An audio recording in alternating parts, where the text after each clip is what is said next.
हमारा भजन कभी छूटे ना, और इसका फल ये हो कि जिनका हम भजन करते हैं उनकी स्मृति में हम तड़पे रोएं।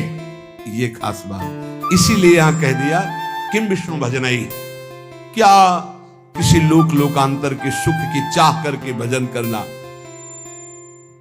यदि आपको वृंदावन ईश मोहन रसे प्यास सीन सर्वस्वधी है, यदि आपकी बुद्धि वृंदावन के ईश श्यामा श्याम के प्रेम में मत वाली नहीं हुई तो कुछ प्राप्त नहीं हुआ।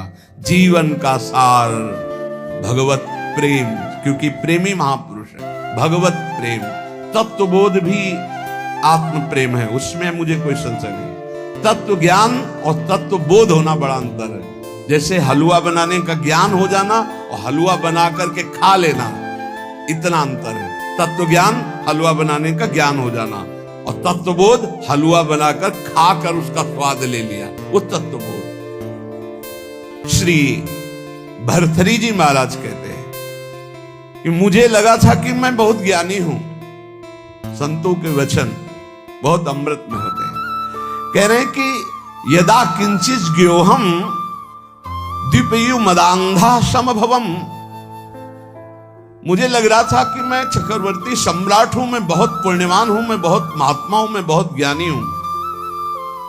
तदा सर्वज्ञोस्मीत्य भवदव लिप्तम मम मनः, यदा किंचित किंचित बुद्धजन सकाशाद वगतम तदा मूर्खोस्मीति ज्व इव मदी मदो में व्यपगता। आज मुझे पता चला कि मैं मूर्ख हूं। मुझे लग रहा था मैं ज्ञानी हूं, मैं चक्रवर्ती सम्राट हूं, मैं मदोन्मत्त हो रहा था। लेकिन जब मुझे इस संसार का रहस्य पता चला तो लगा मैं मूर्ख हूं। सुना चुके हैं भरतरी जी का यहां जो परिवर्तन हुआ उनके जीवन का। भरतरी जी के मन में एक बात थी कि संसार का सबसे बड़ा सुख क्या है, बोले काम सुख। अंदर देखा, बहुत विवेकवान थे। उन्होंने अपने अंतःकरण को देखा कि संसार का सबसे बड़े मांग सुख क्या है, काम सुख पाया। और वो अपने अंदर पाया कि मेरे अंदर भी काम सुख है। तो चक्रवर्ती सम्राट, इनके मन में आया कि फिर हम ऐसा काम सुख पूर्ण क्यों न कर ले जिससे हमारे मन की इच्छा शांत हो जाए। तो उन्होंने, चक्रवर्ती का मतलब होता है कि बहुत से राजाओं के ऊपर जो बादशाह, उन्होंने पूरे अपने देश में सब सुंदरियां आवे और मैं उनमें से देखकर उनका वर्ण करूंगा। विश्व की सुंदरियां सब एकत्रित हुई, उनके माता पिता सब लाए, क्योंकि महाराज भरथरी जी वर्ण करेंगे पत्नी रूप में। सबको देखा, एक पिंगला नाम की सर्वांग सुंदरी भरतरी जी की वहां जम गई और कहा कि आप मुझे अपने पति रूप में स्वीकार करेंगे। तो उसने कहा हमारा अहोभाग्य। बहुत भागवतिक रीति से जो शास्त्रीय पद्धति है, पाणिग्रहण संस्कार हुआ। अब ये तो जो भागवतिक पुरुष होते हैं उनके स्वभाव में कुछ अलगाव होता है संसारिक पुरुषों से। वो जिस पे लगेंगे एकदम तन्मय होके लगेंगे, जिस पे लगेंगे। अगर वो भोग में भी लग गए तो उनके जैसा कोई नहीं होगा। आसक्त पुरुष मतलब ऐसा कोई विषयी पुरुष नहीं होगा, स्वभाव होता है। रूप में आसक्त हो गए तो ऐसे आसक्त हो गए, ऐसा कोई संसार में नहीं होगा। भोग में आसक्त हो गए तो ऐसा कोई दूसरा नहीं होगा, और विरक्त हो गए तो ऐसा कोई दूसरा विरक्त, मतलब उनका एक स्वभाव होता है। जैसे पत्नी में आसक्त है तो छाता लेकर बाजार वो स्वयं नहीं जा सकते क्योंकि अदर्शन हो जाएगा। तो पत्नी चल रही सीधे में, वो चल रहे उल्टा में, संसार हंसे तो हंसा करे हर समय पत्नी के मुख में, दृष्टि पत्नी के मुख में। वही महाभागवत हुए, क्या नाम, धनुर्दास जी, क्या नाम, धनुर्दास जी नाम, बहुत बड़े महापुरुष हुए भी, क्योंकि वो सीधा आसक्ति रंगनाथ जी से। तो ऐसा होता है। भरथरी जी बहुत बड़े महापुरुष हैं। अब जीवन का राग उनके हृदय में काम में देखा कि काम स्त्री आसक्ति, विश्व सुंदरी, सर्वांग सुंदरी पिंगला। उन्होंने ऐलान कर दिया राजकाज विक्रमादित्य देखेंगे, मैं इस बात का अनुभव करूंगा कि क्या सुख इसमें है। क्योंकि बताया ना, अलग खोपड़ी होती है। जो भागवतिक महापुरुष होते हैं उनका चिंतन ही अलग होता है। बड़ी ही सुंदर पत्नी बिल्वमंगल जी की, पातिव्रत धर्म से, एक बार नहीं देखा। वो आसक्त चिंतामणि में तो आसक्त, अलग खोपड़ी होती है। अब रात दिन केवल महाराज भर्तरी और पिंगला, हर खान पान की व्यवस्था, बस दर पर्दे के अंदर सामग्री रख दो, जाओ। कोई प्रश्न उत्तर नहीं, कोई राष्ट्र की बात नहीं, कोई समाज की बात नहीं। ये अनुभवी जैसे वैज्ञानिक नहीं होते, ये जब जिस विषय का शोध करना होता है तो बस उसी में पूरा चित्त लगा देते हैं। समय कट रहा था और मन की चाल होती नवम नवम नवम। मन कभी एक में रमण करने के लिए बहुत काल तक राजी नहीं होगा, उसकी चाल होती नवम नवम भोग। एक दिन पिंगला अपने महल के पीछे की खिड़की खोल करके ऐसे ही देख रही थी तो देखा अश्वपाल, हजारों घोड़ों की देख रेख करने वाले सेवकों का स्वामी, हष्ट पुष्ट ऐसे। अचानक दृष्टि उसकी पड़ी, दूसरे से नमन किया, क्योंकि महारानी देखते ही आसक्त हो गई पिंगला। अब विचार कीजिए, चक्रवर्ती सम्राट महाराज भर्तरी से भला वो अश्वपाल किस योग्य? चित्त पूरा आसक्त। अब मिलन शुरू हो गया और राजकाज विक्रमादित्य को दे दिया था। विक्रमादित्य बहुत प्रवीण थे। उन्होंने कहा कि शास्त्र प्रमाणित किसी का भी मन कभी भी कहीं भी विचलित हो सकता है, इसलिए मेरे भाई इस समय शुद्ध में नहीं है, इसलिए गुप्तचर रूप से दास दासियां हर समय तैनात कि कहीं हमारे महाराज को किसी भी तरह की हानि ना हो जाए। सूचना मिली कि हानि प्रारंभ हो चुकी है। एक अश्वपाल एकांत में महारानी से मिलता है। महाराज दिन में शयन करते हैं, उस समय वो मिलती है। पूरी बात पक्की जब देख ली तब भर्तरी जी को सूचना दी कि महाराज विक्रमादित्य आपसे मिलना चाहते हैं। बहुत प्रवीण थी पिंगला, तुरंत समझ गई। हमें लगता है हमारी बात उन तक पहुंच गई। उनका महाराज, मैं आपके भाई की एक बात कहना चाहती हूँ कि उनकी दृष्टि हमारे ऊपर बहुत गलत है। उनका महल से तो निकलती नहीं, गलत कैसे हो गई? उनका खिड़की पे खड़ी थी, वो घोड़ों की देख रेख करने वाले अश्वपाल के पास गए थे, वहां से मुझे देखा तो फिर मुझे बुलाया, मैं उनसे गए, उनके पास गई। उनका इरादा ठीक नहीं था, इसलिए हमने कुछ कड़वे वचन कहे, क्षमा करें आपके भाई हैं लेकिन उनकी आदत बहुत खराब है। उनका ऐसा विक्रमादित्य कर सकता है? जान न जाए, ये भगवान की माया विचित्र है। विक्रमादित्य बोले भ्राताश्री आपके साथ छल हो रहा है। बोले हाँ मुझे पता है छल हो रहा है, तुम्हारे जैसा नीच भाई होगा तो छल क्यों? यही बताने आए हो ना कि पिंगला आचरणहीन है। भाई आपको पता है? बोले पता है हमें कि तू आचरणहीन है। मेरा आदेश है कि ऐसे भाई को नगर से निष्कासित कर दिया जाए, कभी हमारे नगर में मुंह मत दिखाना। इतने आसक्त थे पिंगला पे भर्तरी जी महाराज। विक्रमादित्य कुछ बोल ही नहीं पाएगी। ये क्या बड़े बड़े जो मंत्री थे उन्होंने बोलने की हिम्मत नहीं रहेगी कि जब भाई के प्रति ऐसा इनका, तो कोई नहीं बोल पाया और निकाल दिए गए। पर मंत्रियों ने उनको सुरक्षित रखा। एक दिन जब असलियत का पता चलेगा तब ये रोएंगे, उसी समय मैं आपको सामने पेश करूंगा। अब भगवान कोई ऐसा ना सोचे कि पाप कर्म दबा रहेगा, वो ऊपर उठता है, अपना प्रभाव दिखाता है। एक नगर का ब्राह्मण गरीब तपस्या कर रहा था महाराज देवराज इंद्र की मंत्र से उनकी, इस बात के लिए कि मुझे धन मिले, मैं गरीब हूं, जिससे हमारा परिवार सुखी हो जाए। बहुत तप किया तो देवराज इंद्र प्रकट हुए, कहा ये अमर फल लीजिए, और अंतर ध्यान हो गए।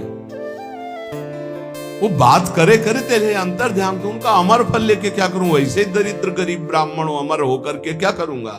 तब विचार आया कि अगर ये अमल फल महाराज भर्तरी को पवा दे तो धर्मात्मा वीर राजा वो अमर रहेगा, हमारे देश की सुरक्षा होगी और मुझे धन मिल जाएगा। ये अच्छा लगा। वो गए, महाराज की जय जयकार। पहले राजाओं के दरबार में या महल में ब्राह्मणों के लिए, ऋषियों के लिए, महात्माओं के लिए निषेध नहीं था, उनके लिए नहीं था कि हम आज्ञा लेकर आए। अंदर प्रवेश के नजदीक दासी ने कहा कि कोई विप्र देवता पधारे। उठकर प्रणाम किया, कैसे आज्ञा कीजिए। उनका प्रभु मुझे तपस्या के द्वारा अमर फल मिला है और ये मैं आपको पवाना चाहता हूँ, इसके बदले में धन चाहता हूँ। आदेश कर दिया जितना इनको धन चाहिए दे दिया जाए। अमर फल लिया और विचार किया मैं खा के क्या करूंगा अमर होके, क्योंकि मेरी आसक्ति तो पिंगला पे है। पिंगला से कहा तुम अमर फल खा लो, जब तक मैं जीवित रहूंगा तब तक तुम्हें देखता रहूंगा। पिंगला ने कहा ऐसे थोड़ी अमर फल खाया जाता है, स्नान करके मंत्रानुष्ठान करके लाओ हमें। तुम कहा नहीं पालो मेरे सामने। बोले तो इतना विश्वास नहीं। अब बस प्यार में तो दम होती है, नहीं विश्वास पक्का है तो फिर आप निश्चिंत रहिए। पिंगला ने सोचा मैं क्या करूंगी खा के, मेरा दोस्त अगर पालेगा अश्वपाल वो बढ़िया। एकांत में मिली अश्वपाल को, क्योंकि कांटा विक्रमादित्य थे, वो तो नगर निष्कासित हो गया, बिल्कुल स्वतंत्रता थी। महाराज इस रास्ते से बेशुद्ध थे। अश्वपाल ने उस अमर फल को लिया तो उसने विचार किया कि मैं क्या करूंगा। और महाराज की नृत्यांगना ऐसी सुंदर थी जिससे आसक्ति थी। मिला और कहा देखो ये अमर फल मुझे मिला है, आप पालोगी तो जब तक मैं जीवित रहूंगा आपको देखता रहूंगा, मिलता। ठीक है। नृत्यांगना ने सोचा जिसके दरबार की मैं नृत्यांगना हूं, अगर वो महाराज अमर रहेंगे तो हमारा जीवन सार्थक रहेगा, महाराज मुझे बहुत सम्मान देंगे जब मैं अमर फल दे दूंगा। उसने प्रार्थना करवाई कि आपके दरबार की नृत्यांगना मिलना चाहती है आपसे। बुला लिया, कहा महाराज ये अमर फल। महाराज ने कहा तुझे अमर फल कहां से मिला, ये अमर फल सत्य बोल तुझे कहां से मिला। महाराज मुझे तो अश्वपाल ने दिया, मेरा वो दोस्त है, मेरा मित्र है। उस समय पिंगला वहां नहीं थी। तुरंत अमर फल लिया और बोले तुम्हें जो संपत्ति चाहिए हम देंगे, कल हम दरबार में आते हैं। दरबार में गए, सब सभा एकत्रित, वर्षों के बाद आज दरबार में आए थे। तब उन्होंने कहा बुलाया जाए जिसको अश्वपद घोड़ों की सेवा में आया। सत्य बोला तो तुझे माफ कर देंगे। बोल इस फल को पहचानता है? हाँ सर, यह अमर फल है, तुझे कैसे मिला? सत्य बोलना, अगर झूठ बोला तो उनका अगर हमारे प्राण माफ किए जाएं तो बिल्कुल सभा में कहता हूं कोई दंड नहीं मिलेगा। उनका महारानी पिंगला ने दिया। ठीक है जाओ, बुलाओ पिंगला। अब वो तो सज धज के आ रही थी कि आज दरबार में पार्श्व में विराजमान होंगी सिंहासन में, कटघरे में खड़ी और तलवार निकाला और कहा देखो मेरे देश के विप्र ने तपस्या की थी, अमर फल दिया था, इनको पवाया था, ये अमर है और मैं काटूंगा, ये मरेगी नहीं। ये अरे महाराज क्यों, क्या तुझे अमर फल पर विश्वास नहीं? सर झुका, कहां है वो अमर फल? सत्य बोल तो तुझे माफ करो। बोले अश्वपाल को दिया। क्या मेरे से श्रेष्ठ है अश्वपाल?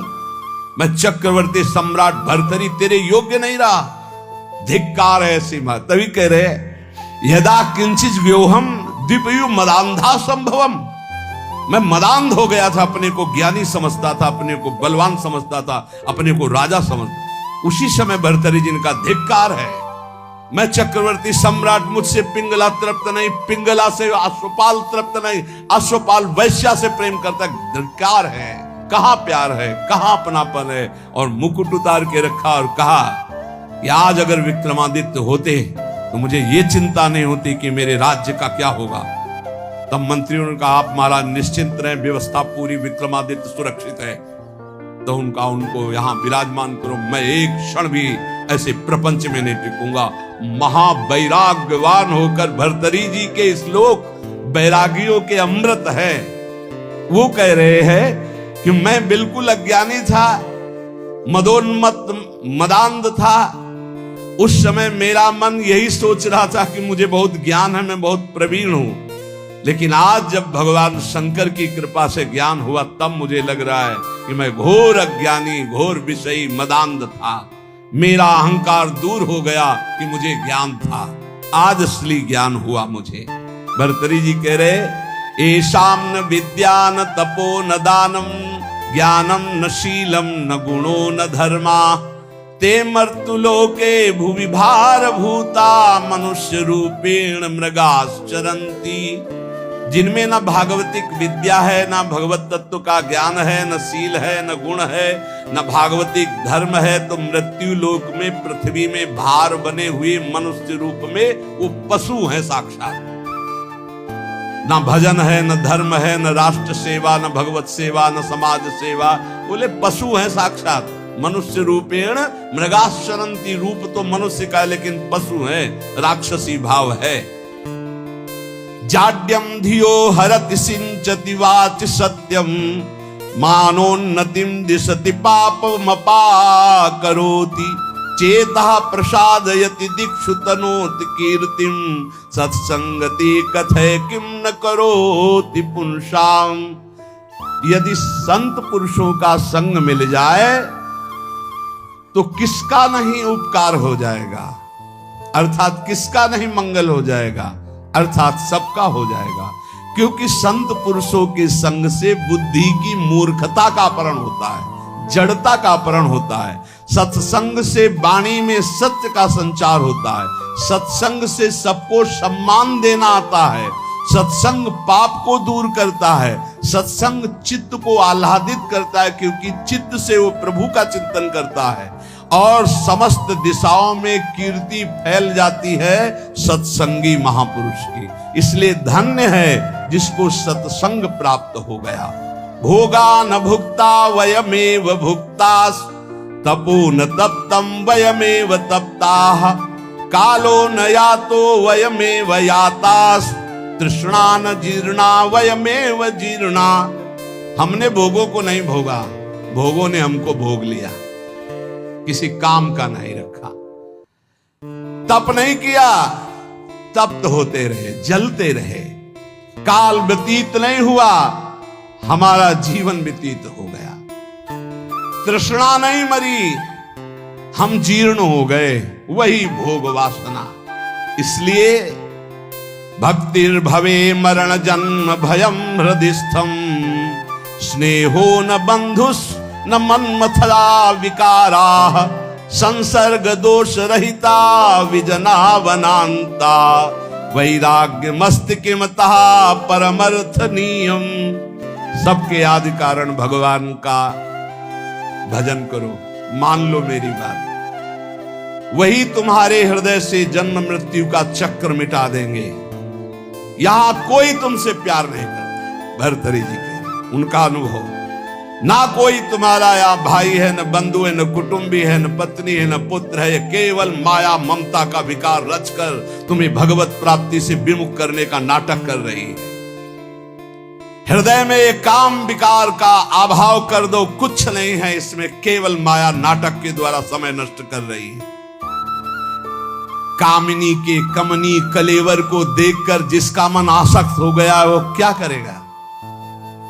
ये सांसारिक लोग केवल शरीर संसर्ग जनित सुख में ही अपने जीवन को नष्ट कर देते हैं, वो परमात्म सुख को नहीं जानते। ये शरीर कोई अपना थोड़ी है, इसमें कोई सुख है। बहुत विचित्र है, प्रवचन कर लेना सरल है, सुन लेना सरल है, आसक्ति हटाना कठिन है। शरीर अविद्या है, केवल अविद्या। ये जो आप देख रहे हो, अविद्या का भोग ही एक लक्ष्य बना हुआ शरीरधारियों में। परम विद्या भगवान के आनंद की हमारे अंदर मांग है, इसलिए हर भोग के बाद हमें घृणा हो जाती कि यार शायद इसमें सुख नहीं। शायद इसमें सुख हो, इसमें सुख नहीं। पूरा जन्म जन्मांतर व्यतीत होते गए, आज तक नहीं वो मिला सुख, क्योंकि हमारे अंदर जो मांग है वो परमात्म सुख है। परमात्म सुख प्राप्त करने के लिए मानव जन्म मिला है। इसीलिए श्री भर्तृहरि जी कह रहे हैं, अगर सुख है तो राग रहित होकर वैराग्य में सुख है। जब तक शरीर स्वस्थ है तब तक भगवत प्राप्ति का उपाय कर लो, नहीं धोखा हो जाएगा। यावत् स्वस्थमिदं कलेवर गृहम यावच्च दूरे जरा यावच्चेन्द्रिय शक्तिर प्रतिहता यावच्छयो नायुषः आत्मश्रेयसि तावदेव विदुषा कार्यः प्रयत्नो महान प्रोद्दीप्ते भवने च कूप खननम प्रत्युद्यमः कीदृशः। भर्तृहरि जी महाराज कह रहे, जब तक तुम्हारा शरीर जवान है, स्वस्थ है, आप भजन कर लो। बुढ़ापा में भजन नहीं कर पाओगे। बुढ़ापे में भजन नहीं होता, प्रपंच होता है। प्रपंच जीवन भर प्रपंच किया है तो बुढ़ापे में प्रपंच ही। बूढ़े तोता को कुछ नई चीज नहीं सिखा सकते। एक लाया गया था तोता, जैसे को राधा, तो राधा नहीं बोलेगा। उसको जो सिखाया गया था वो बूढ़ा तोता उतना ही बोलता था। जैसे मिट्ठू तो कहेगा मिट्ठू, राधा नहीं बोलेगा, क्योंकि सिखाया नहीं गया ना। ये प्रपंच सीखे हुए हैं मन बुद्धि पूरे जीवन। अब उनको बुढ़ापा में कहो राधा, तो बुढ़ापा में राधा थोड़ी बोलेंगे। देख लो जब बूढ़े बैठे हो, देखना ये बात अच्छे से समझ लो। बूढ़ा तोता राम राम नहीं रटता, राधा राधा नहीं रटता। तो कह रहे जब बुढ़ापा आ जाएगा तो भजन नहीं होगा। जवानी में भजन नहीं करोगे तो बुढ़ापा भजन नहीं होगा। ए सुन लो, जो जीवन में भजन किए बुढ़ापा में भी भजन करेंगे, जो जवानी में भजन नहीं किए बुढ़ापा में नहीं कर पाएंगे। पक्का समझ लो, पक्का नहीं कर पाएंगे। बातें चाहे जितनी बना ले, भजन की पद्धति जवानी में सीखी जाती है, बचपन से। ये बहुत बढ़िया कृपा हो गई, आप लोग सब नौजवान भजन में लगे हो। अगर इस समय अपनी निरंतर भजनाकार वृत्ति कर लो ना, तो जिससे आगे चल करके भजन करना थोड़ी पड़ता है, नहीं चलता है। बड़ा आनंद, क्षण क्षण रुदन करन, ऐसा आनंद प्रकट होता। मान लो जो आनंद की खोज कर रहे हो कहीं नहीं, सिर्फ भजन में मान लीजिए, प्रार्थना मान लीजिए, सब सुख आपको घेर लेंगे। क्योंकि माधव की चेरी माया है, और आप माधव का भजन करते हो तो माया आपकी सेवा में हो जाएगी। और माया की तरफ माधव को छोड़कर चलोगे फिर नहीं चल पाओगे। पक्का समझ लीजिए, अगर हरि को छोड़कर तुम माया को भजना शुरू कर दोगे तो कुछ छात नहीं लगेगा। हरि को पकड़ लोगे तो, पर हरि को कोई नहीं पकड़ना चाह। पक्का बहुत बड़ी माया के प्रभाव, प्रलोभन प्रवृत्ति है, हरि को एक क्षण में छोड़ देगी। एक बार नारायण भगवान ने कहा लक्ष्मी जी से, ये देखो प्रभाव तो हमारे ही जोर का है। तो लक्ष्मी जी ने कहा वैसे हम आपके ही प्रभाव से प्रभावित है, लेकिन दुनिया में हमारा ही प्रभाव है। बोले हमारा तो विश्वंभर नाम है, पूरे विश्व का भरण पोषण तो मैं करता हूं। विनोद हो रहा था लक्ष्मी नारायण जी का। तो लक्ष्मी जी ने कहा जहां चाहो तहां तुम अपना प्रभाव दिखा के देखो, फिर हम अपना प्रभाव दिखा के अगर आपको हटा न दे तो बताना। भगवान ने कहा हटा तो तुम नहीं सकती। तो लक्ष्मी जी ने कहा धक्का लगवा के हटा देंगे। बोले चलो अब हम तय करते हैं। तो एक ध्यान में देखा बहुत संतों की सेवा करने वाला भगत, उसके यहां सन्यासी बन के भगवान गए। देवी देखा, साष्टांग दंडवत किया, चरणामृत उतारा, तखत पे आसन लगाया, बैठा रहा। महाराज बस कुछ क्षण रुको, अभी भिक्षा बन रही थी। भिक्षा इतने खांसती हुई एक लकड़ी ली हुई बूढ़ी का रूप रख के लक्ष्मी जी गए। बच्चा कुछ भोजन मिलेगा? हाँ माता जी, स्वामी जी बैठे, अभी भोजन बन रहा है, बस स्वामी जी को पवाया आपको। भगवान नारायण मुस्कुराए, माता जी को जमीन में बैठाला गया, स्वामी जी तखत। मुस्कुराए ला भगवान के, देखा ना आदर तो हमारा ही हो रहा है। लक्ष्मी जी का चुप रहो भी थोड़ी देर। आए तो स्वामी जी अपन नारियल का खप्पर, लक्ष्मी जी ने कहा बच्चा हम बर्तन अपने पास रखते, झोली बढ़िया रत्न जटित, सोने की थाल, सोने की कटोरियां, ऐसे चांदी। भगत ने सोचा मैया ऊपर ऐसे देखने में बूढ़ी बाढ़ी लगती है तो कितना कीमती सामान है, पर भाई हो सकता है बड़े घरों की हो अपना ऐसे परोसा सब।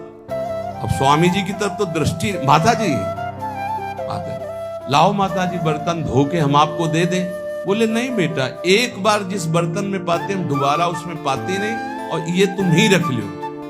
अरे बोले माता जी बड़ी कृपा, पर बोले बेटा आज रात रुक। अब माता जी जिंदगी भर रुको, आपका घर है। पर बोले जहां सन्यासी रुकते हैं वहां में, ए स्वामी जी आप चलो। बोले नहीं बेटा रात तो रुक ले। बोले नहीं, देखो स्वामी जी मतलब समझ जाओ आप बस हो गई हमारी श्रद्धा। लक्ष्मी जी मुस्कुरा के प्रभु इशारे से और आगे बढ़े, इशारा कर देंगे तो धक्का मार के निकाल देगा आपको। बोले नारायण नारायण, अच्छा भाई चलते हैं हम। और जो ही हो गए सो लक्ष्मी जी गायब। भला नारायण के बिना लक्ष्मी जी का स्वयं का वाहन उल्लू है, उल्लू बना दिया उसको। ना वो बर्तन रह गए और ना वो बुढ़िया रह गई। समझ लो नारायण को भी धक्का लगवा दे ऐसी माया है। भर्तरी जी कह रहे जब तक शरीर स्वस्थ है, यावत स्वस्थ मिदम कलेवरम यावत च दूरे जरा, तुम्हारा बुढ़ापा दूर है तभी तक तुम भजन कर लो।